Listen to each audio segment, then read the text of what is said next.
तो एक केस था, शायद उदयपुर का केस था, आई थिंक, पता नहीं कहाँ, शायद उदयपुर का था। केस बताता हूँ आपको क्या हुआ है। 3-4 लड़कियां, उनकी मम्मी की तबीयत खराब हो गई थी, उनको हॉस्पिटल में डाला। हॉस्पिटल वालों ने पहले तो चेकअप किया, चेकअप करने के बाद बताया कि भैया आपकी मम्मी को कोरोना है, कोरोना पॉजिटिव है, आप जाओ, आप वैक्सीन खरीद के लेके आओ।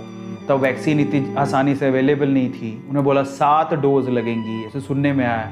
फिर 7 डोज, उन्होंने 1 लाख रुपए की 7 डोज खरीदी है और लाके भी दी, बोले कि लगाओ। समझ रहे हो, बाहर से खरीदी, लाके दी, बोले लगाओ।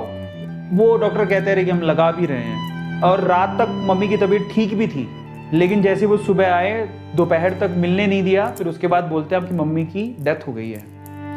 And they were like crying.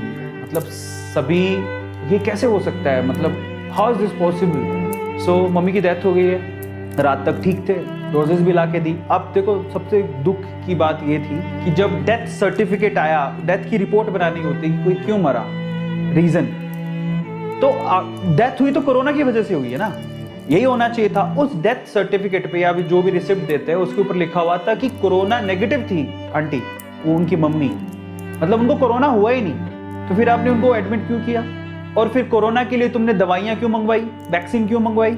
और उन्होंने फिर वहां पर वो हॉस्पिटल के सामने बैठ गए। बहुत ज़्यादा हो हल्ला हुआ इस चीज़ पे। तो बड़ा दुख की बात है कि ऐसी सिचुएशन में जहाँ पे लोग मर रहे हैं, लोगों को आपकी हेल्प की ज़रूरत है, वहाँ पे हम लोग फ़ायदा उठा रहे हैं। Very bad. तो बहुत दुख की बात है यार। लोग बहुत भरोसा करते हैं डॉक्टर पे, डरते भी हैं बट भरोसा भी करते हैं, क्योंकि आप उनकी जान बचा सकते हो। जब कोई बीमार होता है तो आपको लोग भगवान का दर्जा भी दे देते हैं कि प्लीज़ बचा लो, और अगर बचा लेते हो आप तो आपको भगवान मानने लगते हैं।